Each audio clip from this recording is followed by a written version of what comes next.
JavaScript अगर लिख रहे हो तो प्रोमिसेस बेसिक्स तो बनता ही है। जैसे हम अपने दोस्तों को पिंकी प्रॉमिस करते हैं, वैसे जावास्क्रिप्ट में भी प्रोमिसेस हम लिख सकते हैं। तो ये वाला वीडियो होगा बेसिक्स ऑफ प्रॉमिस। अब जावास्क्रिप्ट जो है उसे हम सिंगल थ्रेडेड लैंग्वेज बोलते हैं। इसका मतलब है हमें घुसना पड़ेगा सिंक्रोनियस में और एसिंक्रोनियस में।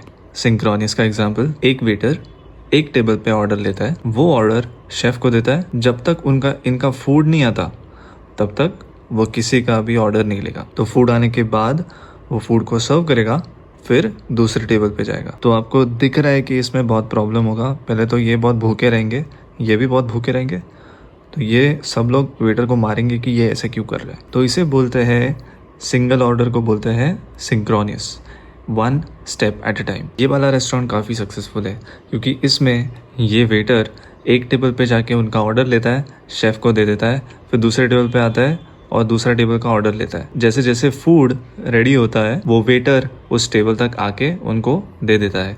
और ये जो मल्टीपल ऑर्डर्स एट वंस लेना है उसे प्रॉमिस लिखना बोलते हैं।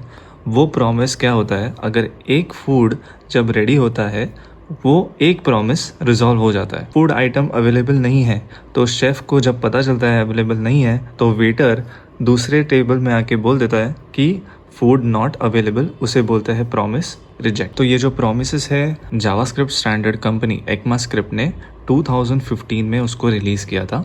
और पहले वो कॉल बैक मेथड से हम ये सब अचीव करते थे, जिसे कॉल बैक हेल्प भी बोलते थे।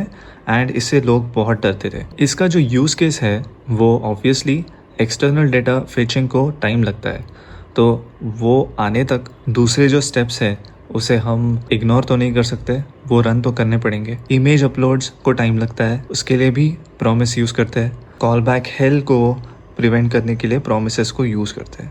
और अगर आपको प्रॉमिसेस सिंटैक्स के साथ सीखना है अच्छे से बेसिक से, तो आप इस वीडियो को शेयर कीजिए और कमेंट कीजिए पार्ट 2।